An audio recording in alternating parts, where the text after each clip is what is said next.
வணக்கம் நண்பர்களே, நாம் இன்று பார்க்கவிருப்பது துளசியின் மகிமை பற்றித்தான். தொன்று தொட்டே நம் வீட்டு தோட்டத்தில் வளர்க்கப்பட்ட துளசி அதன் மருத்துவ மகிமையால் இன்டர்நேஷனல் ஹெர்பல் எனப்படும் உலக புகழ்பெற்ற மூலிகையாக விஞ்ஞானிகளால் பாராட்டப்படுகிறது.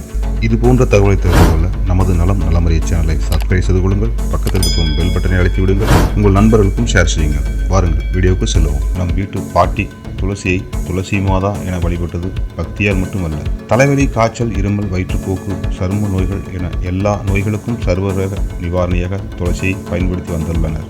நவீன மருத்துவரால் கொல்லையில் நமக்காக வளர்ந்த இந்த துளசி வைத்தியரை நாம் மறந்ததன் எதிரொலியாக ஏராளமான நோய்க்கு வழிவகுத்து விட்டோம்.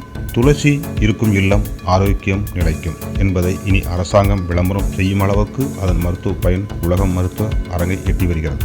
காக்கும் கடவுள் விஷ்ணுவுக்கு பிடித்தமான துளசி இலை, வைணவ கோயில்களில் துளசி இலையும் துளசி தீர்த்தமும் நம் ஆரோக்கியத்தின் பொருட்டே கோயில்களில் ஏற்படுத்தி இருந்தார்கள். துளசியை முகர்ந்தால் சளியும் இருமலும் மட்டுப்படும், இதர நோய்களும் வராது. இளம் குழந்தைகளுக்கு கஸ்தூரி மாத்திரை கொடுக்கும் போது துளசி சாற்றில் கலந்து கொடுப்பது வழக்கம். துளசி சாற்றை லேசாக சூடு காட்டி பிழிந்து அத்துடன் தேன் கலந்து கண்மை போல உபயோகர்கள். தேல் கடித்த எடுத்தல், துளசி செடியின் வேரை நன்றாக தேய்த்தால் விஷம் நீங்கும். குழந்தைகளின் வயிறு வலிக்கிறது என்றால் நம் முன்னோர்கள் கொல்லையில் உள்ள துளசி மாடத்திலிருந்து இலையை பறித்து வந்து ரசம் எடுத்து இஞ்சி அல்லது சுக்கு நீருடன் கலந்து கொடுப்பார்கள். இது உடலுக்கு நல்ல பலன் அளிக்கும். சிறுநீர் சரியாக போகாமல் சிரமப்பட்டால் துளசி விதைகளை அரைத்து உள்ளுக்குள் கொடுத்தால் சிறுநீர் நன்றாக பிரியும். படை போன்ற சரும நோய்களுக்கு துளசி இலைகளை ஆய்ந்து எடுத்து எலுமிச்ச பழச்சாற்றை விட்டு அரைத்து பூசினால் புண் விரைவில் ஆறிவிடுகிறது. துளசியின் பூ, காம்புகள் மற்றும் சுக்கு மூன்றையும் அரைத்து அத்துடன் தேனையும் வெங்காயச்சாறையும் கலந்து உள்ளுக்குள் கொடுத்தால் பாம்பு கடி விஷம் கூட முறிந்துவிடும். வயிற்றில் வாயு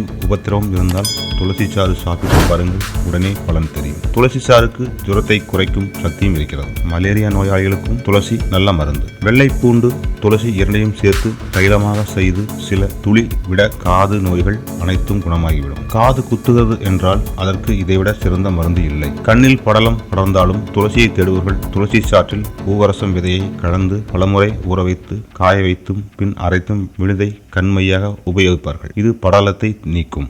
இன்று வீடுகளில் மறைந்துவிட்டது துளசி மாடம். கொல்லையிலே நம் முன்னோர்களுக்கு தொண்டு செய்ய காத்திருந்த இந்த வைத்தியனை போல உண்டோ? இதனை நலம் தரும் துளசியை ஆதலால் நண்பர்களே, துளசி செடியை வீட்டுக்கு ஒருவர் வளர்த்து வாருங்கள். அதன் பலன் தெரியாதவர்கள் தெரிந்து கொள்ளுங்கள். மருந்து மாத்திரையை தேடி நாம் செல்லவே வேண்டியதில்லை. உபயோகித்து பாருங்கள், நன்மை அடையுங்கள். மீண்டும் சந்திப்போம்.